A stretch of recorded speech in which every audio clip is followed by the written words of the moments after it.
reminds my kids and myself all the time that you are not locked in your house. You are home safe. So stay home and stay safe and just do the right things. And eventually this thing will pass and we will get the vaccine to everybody and we'll be able to get out and get together again. Yes. Yes. Vaccine itself is a very big topic. I'm not going to touch that right now. Yeah, because a lot of issues coming up that I want to talk about you, what you're doing in the community and how are you managing all this work. You are an excellent speaker. You take those speech therapy sessions and classes, and then you are a master consultancy business in conflict resolution, which is something very, very important in today's world. And then you're taking care of being a counselor in your community. How do you manage all that? Well, they're all tied together. Everything about conflict resolution that I do in the workplace, which stems from my time as a corrections officer and crisis negotiator with the Ministry of Correctional Services. Mm-hmm. And it's just about dealing with people. And it's the same with being a counselor. It's just about dealing with the people. One of the things I discovered over the course of my short life is that people can handle bad news. Mm-hmm. They can handle bad news if it's delivered to them properly, mm-hmm. and they're helped to understand. Even if they disagree with it, they can understand it. It's when we hold things back and when we try not to release everything at once and we try to sugarcoat it, and then it gets worse and worse and worse, and that creates frustration. And it's the frustration that perpetuates the misperception. And that's the biggest problem, is just don't spoon feed it to us. Hit us with it, let us deal with it, and let us come together as a group to work through it. Great. You sound pretty knowledgeable and experienced person, and that's why you are doing this consultancy business. My next question to you, which is very much these days talked about, is about your work and the movement about the awareness campaign about mental health and society issues. Yeah. So when I started running for office, I looked around my community and I thought, what are the issues? Mm-hmm. What are the things that people are worried about? And I discovered quite quickly that we have a mental health crisis in our community. We have a suicide issue in our community, and it's not limited to our community. We just managed to start talking about it first. And that's why the walk I did was called Steps to Stop the Silence. I walked for the Cody Shepherd Foundation, whose motto is Stop the Silence. And that worked together with my being a professional speaker. Speaking, stop the silence. We need to talk about it. People suffer from mental health in silence, and suffering in silence makes it worse. But talking about it actually helps. So I wanted to raise awareness, and I wanted to raise some funds for the Cody Shepherd Project and local mental health initiatives. So I walked from Elora, where the Township of Centre Wellington Council's offices are, mm-hmm. Parliament Hill in Ottawa. So it was 531 kilometers, 795,184 steps. I wore a Fitbit, and it counted every single one of them for me. And believe me, I felt every one of them.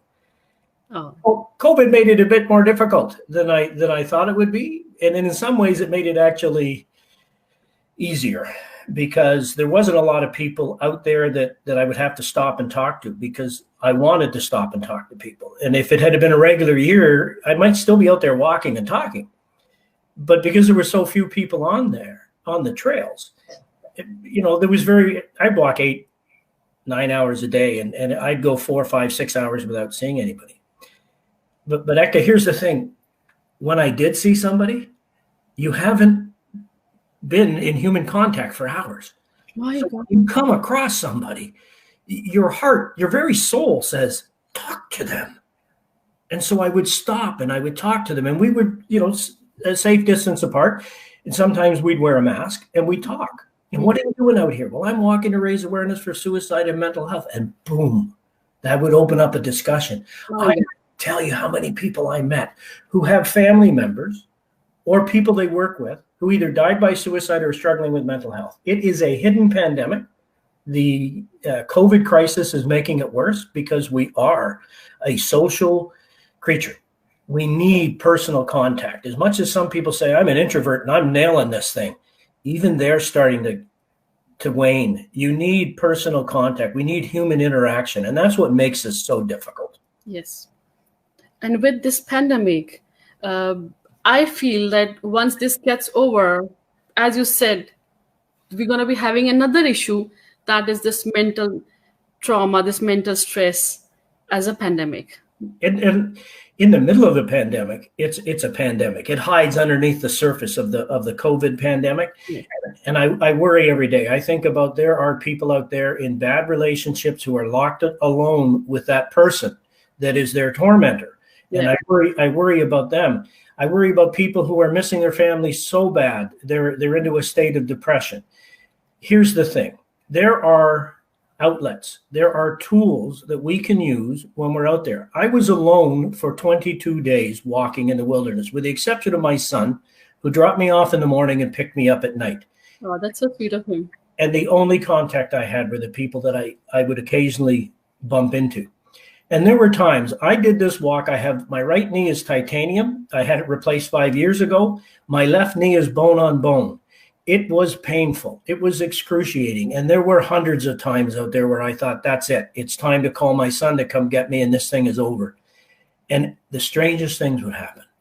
My cell phone would ring, or it would ping, and somebody would be text messaging me, Neil, you're such an inspiration. Keep going. Or a friend would call and just talk. That's the key. They would call and talk. They couldn't fix my knee. They couldn't fix me. But they talked to me. And as they talked, I walked. And we talked and walked together. Even though we weren't connected, we were physically isolated, but we were not psychologically separated. You can use the phone, Zoom, the technology you and I are using today, yes, to communicate. It's not the number one thing, but it is the best that we have right now. At the moment, yes. And so reach out to your family members, talk to them. You have no idea what people are going through alone. Don't let them go through it alone. Okay. In fact, if your listeners could do anything today for me, what I'd like them to do is sit down and make a list of the people they haven't talked to in years and find a way to reach out to them, either on Facebook or pick up the phone and call them. You don't have to fix them. You just have to talk to them. Let them know that there's other people here in this world that think about them, need them, and love them. And boom, you'll be amazed at how much you can change their mood. You know, you're so much touching my heart with all this. This is absolutely wonderful. Not a lot of people can do the way you are doing for the society, the community around you. Would you like to share any of your such experience, which was quite touching with my viewers here while you were walking 25 days? So the moments that touched me the most were my interactions with other people, and they came immediately. The first day, September 5th, when I left the council chambers, there were 60 people. There might have been more. A friend of mine counted. She said between 60 and 75 people. But they were all gathered around to see me off. And that was touching enough because I thought I'd be out there alone. But there were people in that crowd who took me aside to talk to me, to tell me what they were going through and the stuff that they were having to deal with. And they thanked me for walking to raise awareness, because if people talk, they don't feel so bad about it. They don't think that they're alone. And those moments, Ekta, came daily. I would bump into people who would share stories with me and tell me the absolute turmoil that they were in. And just having somebody to talk and have somebody who's, the walk was called Steps to Stop the Silence. And it's all about generating a conversation, about having people talk about mental health. Because reaching out is difficult for people. And you would think, well, if you feel bad, just pick up the phone and reach out. But the problem is there's a stigma around it. Yes. And the stigma says, oh, if I have a mental health issue, I'm less than normal. I'm less than human. I'm broken. I was just coming to this only, that there's a stigma. I remember very well, maybe around less than a decade, I would say.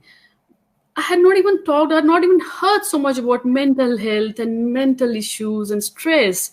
Over the years, people have started talking about it. Organizations have come up. People like you have come up, and you're trying to break this silence. What does a common person do now? We are all stuck inside. And as a human being, we all need that touch. Yeah. I know people who have not interacted with outside world for months, and they're sounding low now.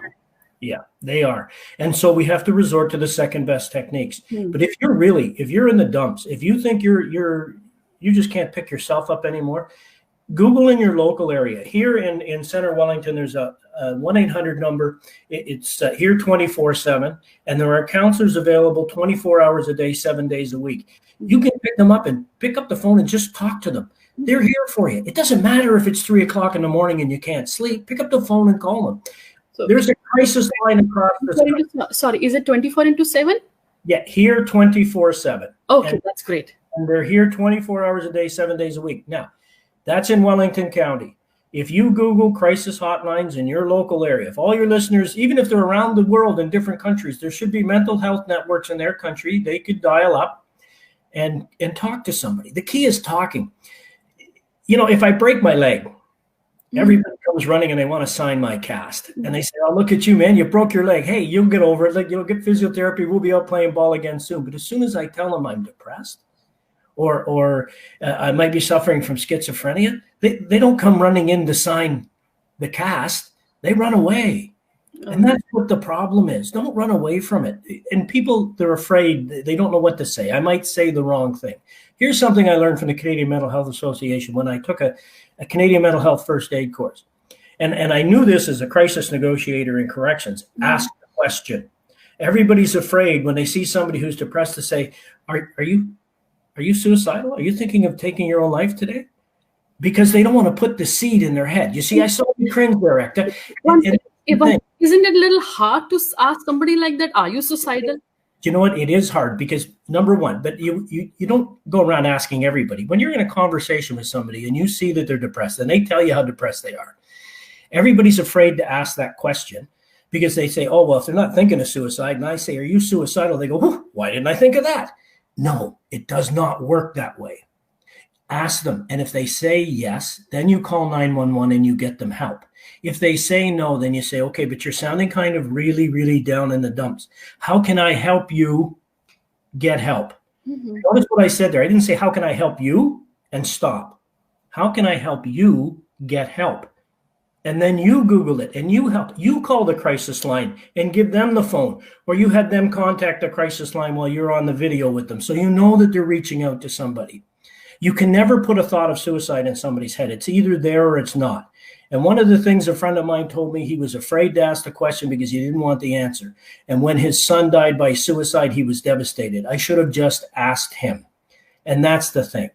You don't ask them if you're planning on hurting yourself, because they don't view suicide as hurting themselves. They view it as a solution. It's fixing them. So ask them if they're thinking about suicide and then guide them to the help they need. And if they don't take it and they've answered yes to that question, you call 911 and you get them the help they need. If there's somebody out there who's struggling right now and they're listening to you and I want to say this to them. You are not alone. Every human being in this world is valued. There are people here who love you. And I know it feels like there aren't, but there are. As long as there are people here who are willing to help you find help, there is hope. Reach out and grab that hope. That's the next step I need you to take. Reach out. It's not a sign of weakness. It's a sign of strength. Be strong. Stick around. Very, very powerful. I'm touched by all your effort for the community. One last question I want to ask you, Neil, here. Since I have viewers from all around the world, we're not only limited to Canada. And a lot of places, a lot of countries, I would say, where you don't have these kind of facilities. There are women, especially during these times, who are suffering the most as per the UN data, right? Yeah. So what advice would you give to them? What do you do? Yeah, what I give it not just to them, but I give it to everybody who's around them. We are human beings. And nobody really suffers alone. You see it, somebody else is seeing it. If you see it happening to somebody, you need to, as a human being, reach out to that person. We need to stand together as communities. So other women in the community need to come to her aid. And when it comes to domestic abuse around the world, particularly in other countries, it takes strong men to stand up and say, hey, yes, this is not right. Stop it. And when we start speaking up against other men who are doing that, then we have a chance. We have hope in this world to stop that stuff from happening. Yes. I hear so many guys say, well, it's none of my business. No, it is. It's all of our business. Yes. You know what? If you hear about a guy, I wouldn't let her talk to me that way. Why not? I know. What's your issue around a conversation? Would we hit her? You know, we let that go. You can't let that go anymore. We have to talk about it. And so around the world, we have to start creating pockets of communities of strength of where people can come together and they can feel safe. Yeah. You know, there's that old saying, I'm not my brother's keeper. But almost every religion I've ever researched has a golden rule.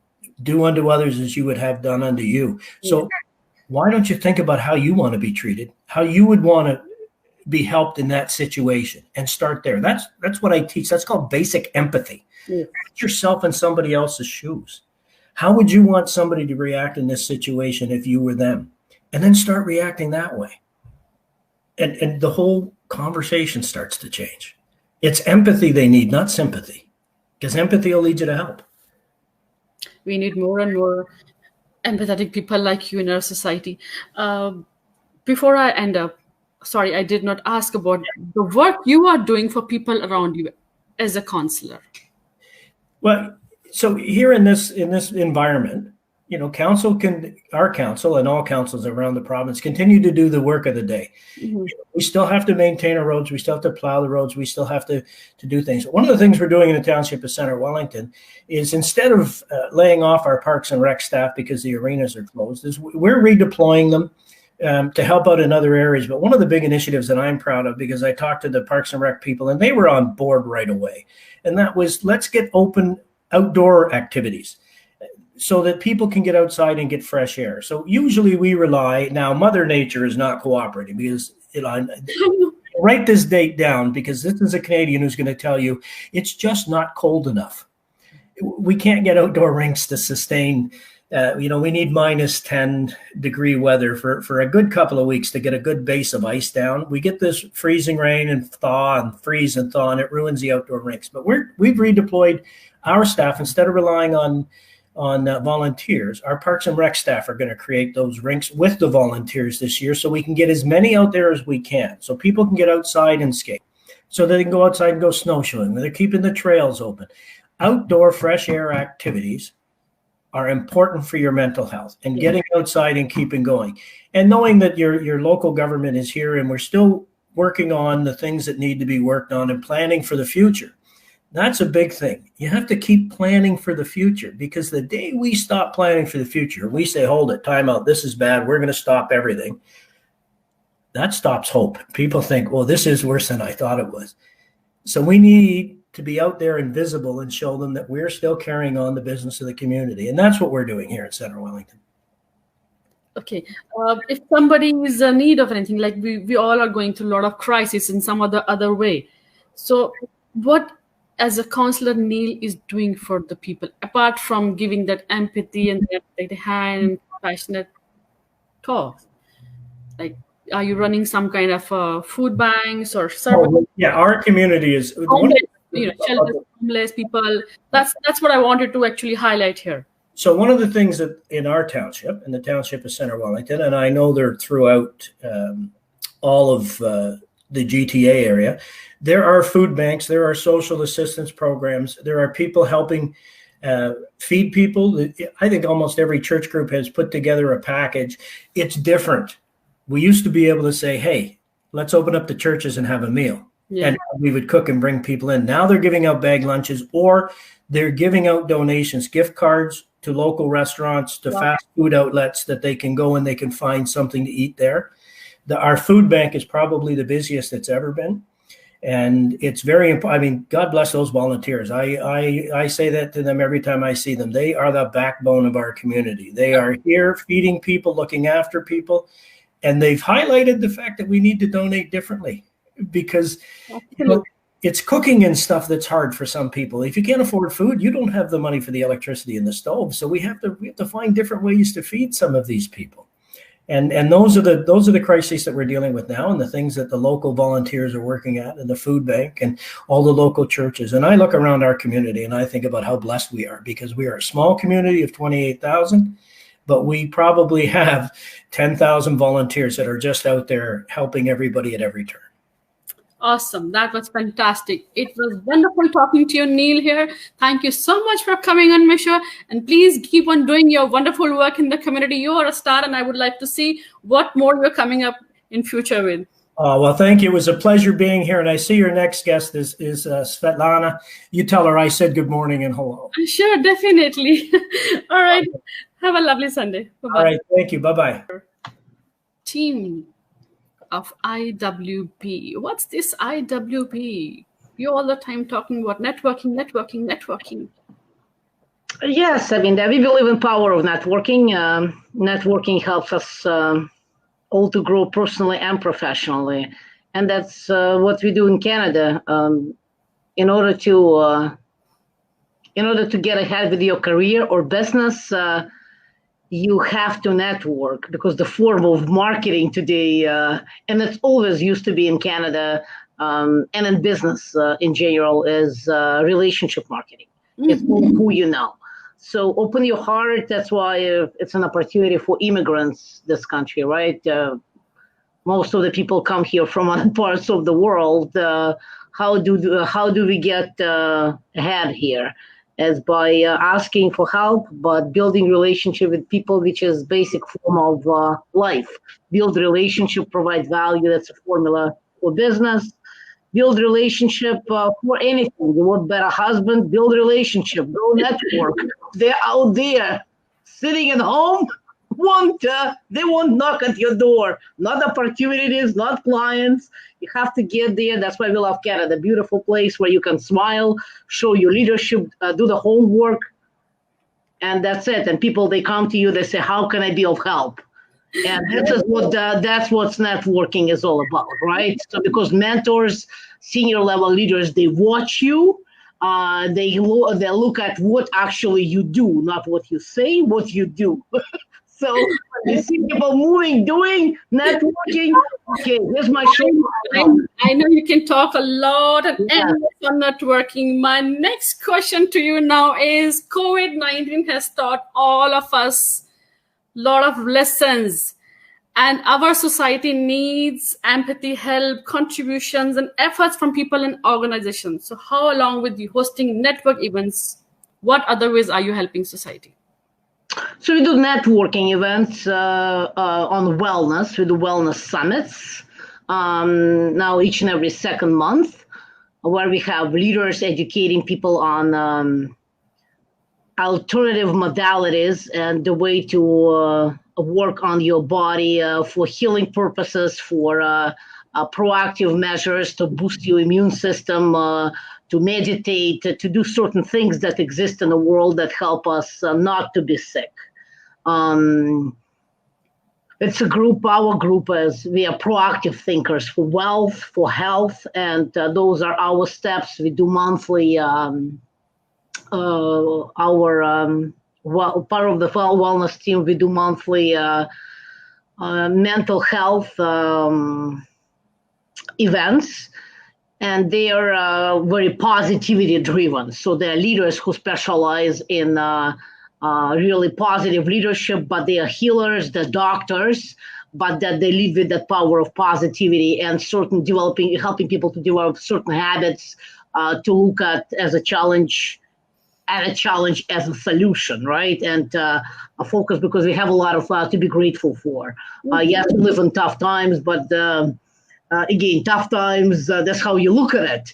The tough times, they teach us the most valuable lessons in life, right? That's why in our network, I mean, that's my favorite gratitude. That's what I'm always grateful for, of course, our beautiful Canada. But I'm always grateful for challenges, because those challenges, they help us to discover who we are. And today we live in the challenging times. So it allows people to open different directions in life. It allows people to have more time. They don't need to run around to drop off kids here and there. They have more time for themselves to find themselves into doing more for the society, right? That's how we look at it. For us, challenging times, the actual excellent. That's what I want to know. Apart from, the shows and events and talks and everything, how are you giving back to the society or to the destitute women out there in society? We have a lot of such women in society, homeless, domestic violence victim. You talk, and it's endless. The list is long. How are you giving back to them? How are you supporting them? So we work with shelters. We work with 3 shelters where women they're facing domestic violence. With those shelters, we have our own program where we educate them how to start their own online businesses. Mm-hmm. That's on domestic violence. We have women empowerment events. Those women empowerment events are led by a dozen of very strong leaders, and half of them, I would say, a good half of them, they went through domestic violence. So they're a great example for the community. That the power of example, power of storytelling, it gives people hope and then inspiration moving forward. I mean, those kind of activities that we do on domestic violence side of things. And on the hunger part of our membership, we feed indigenous people through a unique business model that was created by my parent company. Okay. That catered to millennials, and that's why we fall into social enterprise. Mm-hmm. Part of our membership, we feed indigenous people with the high nutrient-based food. Again, it's done through a unique business model that we've created, actually, my husband and I, with our parent company, to give millennial transparency in a giving model. And as a leader, I know that we always need to find a way to create innovative solutions that cater to today's needs. And millennials, they're different today, the way they make decisions on purchasing and including giving activities and where would they allocate their money to help, to give. So that's how we participate more kind of on a business innovation, innovative, creative way in a giving space. Very well. Okay. You say you are bringing people and communities together. How do you deal with so many communities? Each person has unique features, qualities, so has each community. How do you deal with so many of them? That's what makes it fun. Initially, when I was making decision to open this organization, the whole actually it's very simple act. It always comes from the heart. We have to. I mean, we are not diverse in because we can come to this country and speak 200 languages. We're diverse in this country. We need to work together. It's not an option anymore. Challenges like Black Lives Matter and a lot of other challenges that exist today, even in our beautiful Canada.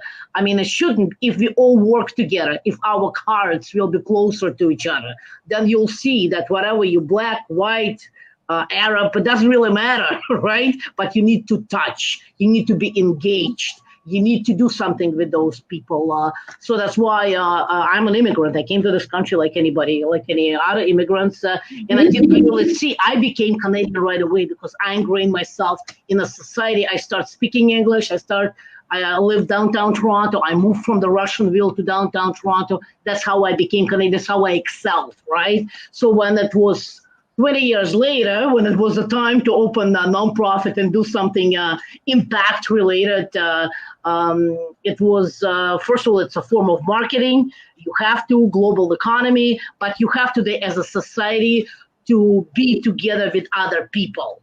There's many different layers where you have to do that, but you have to. I mean, you learn more, it's more fun, and it's today, we sell online, so online distribution, global distribution, it'll open opportunity for you to tap into multicultural sales channels, not only here, but in other countries around the world. Yeah, I can see my friend Shireen commenting below. She just loves them. Thank you, Shireen, for this. This very much shows how much well connected you are with women there in the community. They're beautiful. They inspire me every day. I mean, that's the power of togetherness. We help each other. The core of any organization should be today uplift, support, inspire. We should all come together, learn from each other. And we are doing it. We are doing it. Look what you're doing. And Malika, and everybody else. The economy today is very driven by female leaders because we lead with heart. We love people, we are mothers. We do something what really people need. And beautiful Canada allows us to step up and supports us in that journey, giving us directions, opportunity to open organizations like Immigrant Women in Business. We work with the government. They sponsor our facilities all over the city. We have 5 different chapters. It's togetherness, again, on the different aspects that would be the strength of the solution for a lot of challenges that exist today, including COVID. You're right. Together, we can do this. Together, if you will, we can definitely support each of us. You're absolutely right there. One last question. In your opinion, what are the keys to success? Say it again, Ekta? What are the keys to success? Oh, keys to success. My favorite of few. I'll give you 3. Surround yourself with positive people only. There's no time for negativity. Big goals, and never give up on your journey.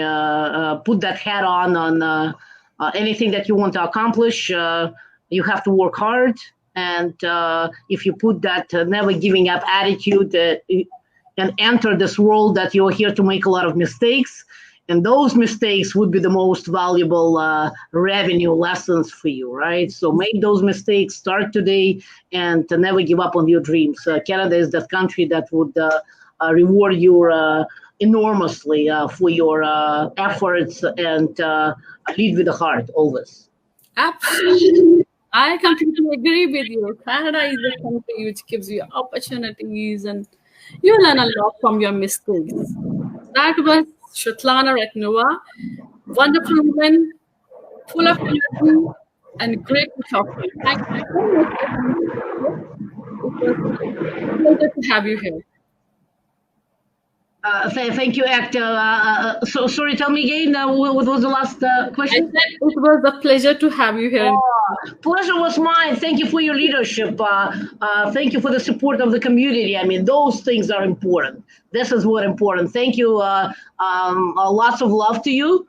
A lot from all Immigrant Women in Business, and let's make Canada from great to absolutely spectacular. Together we can do that and help a lot of people around the world as well. Okay, that's wonderful. Thank you so much. Have a wonderful Sunday. On Instagram, they're full of parties and like amazing. I really miss all that during COVID times. We don't have any choice. Believe me. Oh yeah. You brought back very good memories. Yes, of course. See, okay, DJing is a very unusual work. It's a very unique work. Why did you choose it? Like, we all love music, but I don't see anybody going for DJ. I mean, it's something very, very unique profession. It is. It's very personal. First of all, like I said, you have to have a passion for music, which I'm sure a lot of people do. Mm-hmm. And it's a combination of things. Like I love to entertain, and I like making people happy. So when you're giving somebody that platform to be happy through music, that it makes it a lot better for you. So combined with that and your exposure with people, your networking with people. Just bottom end, at the end of the night, you see people smiling.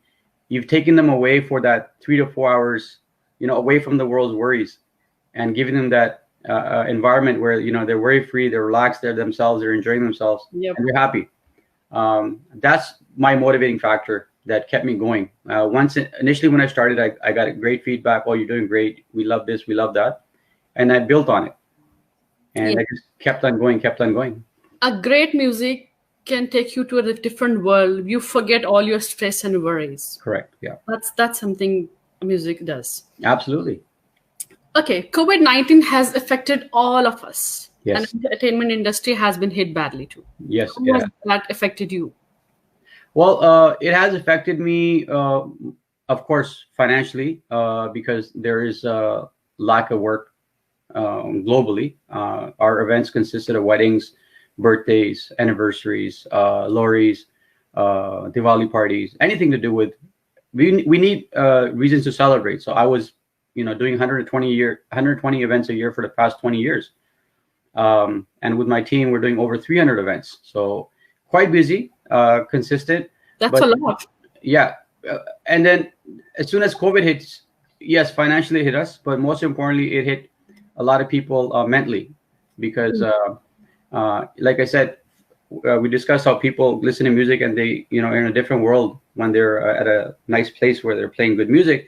Now you've taken that away. So there are a lot of people that we would do monthly events and we would see them at least once a month or once every 2 months. So those were our regulars, and they're basically the people that are very hardworking, 6-7 days a week they're working, and they want that outlet. So they come out and enjoy themselves. So now that outlet's taken away from you as well. So in a nutshell, COVID affected a lot of people mentally in a very negative way. It affected us financially, mentally to a point, but most importantly, we knew what we can offer our clients, which is that energy. And we tried our best to build on that. But overall, like you said, you were doing 300 events a year out of 365. If you were doing 300 events, that's a lot, Yeah. This shows the kind of energy also you have and how you are well connected to people, bringing that, the pleasure and taking away the stress. Correct. Itself is a very big, kind of a social work that you do for the society. Forget the commercial aspect. Correct. Yeah. So how do you do that? Like, did you take some proper training or sessions or classes? How did you learn doing all that? Like I said, my first thing was passion in music. Secondly, I'm self-taught. I didn't have an academy at my age when we started DJing. There was no DJ schools. Right now, there's a lot of places that offer DJ school training. But I was self-taught. I learned the hard way. We used to have turntables with vinyl records, if you recall, the big discs, playing on those. And basically, I was surrounded by very, very good DJs, or like world-renowned DJs that I looked up to. So I watched them and I saw them and I worked on my skill set. It's a craft. You have to work on a day-to-day basis, and touch wood, you guys see the results. They are where we are today. But most importantly, we learn as we go by, because technology changes on a day-to-day basis. We went from turntables to CD players to now controllers. Yes. So it's an evolve. You evolve over a period of time, and that's how I did it. Just learning and just staying true to it. But I had a passion. I didn't want to give up on it. I said, you know what? I love doing this. I'd wake up 3 a.m. and I'd be downstairs in my basement DJing. Like, what the hell are you doing? Oh my God. Right? That's a wonderful thing that you do. You learned a hard way. It very much shows the way you play with the music and the temper, and you change the environment in seconds in any hall or party. So it very much shows that you have learned a very hard way and you worked really hard to come this way. Yeah, absolutely. Absolutely, yeah.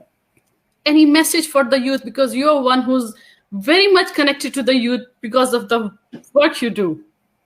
Yeah, actually, if you want to pursue something, I do 2 things in life. One thing, I do something to work to make money, and the other thing is I do work something to keep my sanity, which is my passion.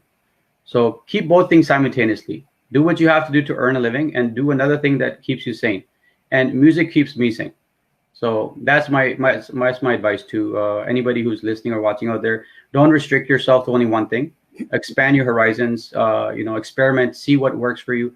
And then, end of the day, if you end up doing something that you love to do, and you're also getting paid for it, you're in heaven on earth. I swear, absolutely. Nothing better than that. Nothing better than. Totally agree with you. It was a pleasure talking to you, DJ Shuja. Thank you. I could talk more and we could hear a lot of your music, but then we have a time limit for everything. Wonderful having you here. Wish you all the very best. Hope this gets over soon and I get to enjoy more parties with your music. We're looking forward to seeing you and everybody else that is out there. Stay safe, stay blessed, take care of each other. And like I said, music makes the world go round. So let's keep it going. Thank you so much. Have a wonderful